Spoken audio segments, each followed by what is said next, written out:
और देखिए जब राहु केतु इत्यादि का जो है काल सर्प शांति बहुत चल रही है। राहु माने काल है और केतु माने सर्प।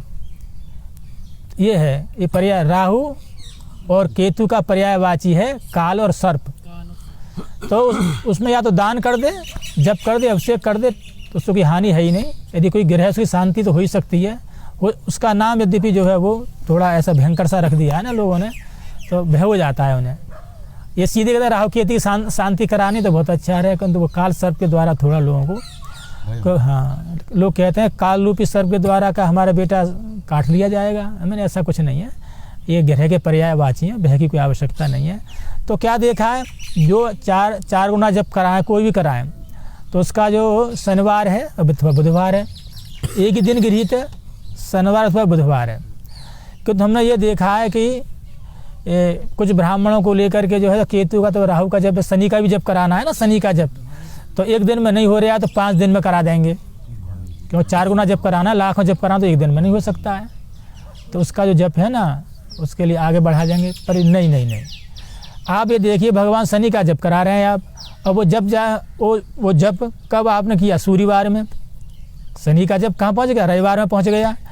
तो सूर्य और शनि तो आपस में शत्रु हैं, सोमवार मंगल में पहुँच गया। जिस ग्रह की शांति करनी है उस ग्रह का जप उसी दिन होना चाहिए। आप कहते हमने बहुत से हम पे आते हैं, हमने सब शांति करा ली, काल सर्प भी करा लिया, सब करा लिया, फिर भी हमें कोई लाभ नहीं मिला। तो लाभ मिले तो मिले कैसे? थोड़ी सी चूक होगी, बात खत्म हो गई, थोड़ी सी विधि हो गई तो बात खत्म हो गई। तो यही मुझे जहाँ मेरा परिचय होता है, लोग पूछते हैं, तो मैं ये प्रयास करता हूँ कि जितना जब जिस ग्रह का शांति कर रहे हो उस ग्रह का जो दिन है उसी में उसका पूरा जप होना चाहिए। यदि आगे पीछे होता है तो फिर उसका उस ग्रह से कोई लेना देना नहीं है। हाँ, यदि बहुत ज़रूरी है तो ऐसा होता है ना, जैसे महेंद्र पर्वत है, उसमें 7 ऋतुएं आती हैं, इसे एक दिन में जो है ना 7 बार बदलते हैं। वैसे उनकी होरा निकाल लो, 2-2 घंटे की होरा आती है ना, तो यदि जब करना है उसका तो कम से कम उस होरा में जप करो। यदि आपके शनिवार का है नहीं पूरा हो पाया तो अगले दिन शनिवार जो हो रहा है ना, उस होरा में जप करना चाहिए फिर उसका।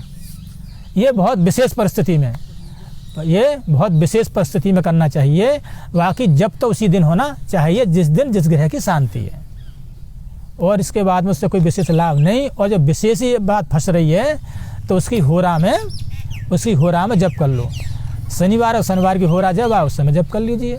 आगे भी ऐसे करते चले जाइए, आगे तक बढ़ाना है तो। और सामान्य जप करते रहे तो वो उतना फल नहीं देगा। तो बात ये सब हुई नहीं। तो और किसी को कोई प्रश्न हो जैसे?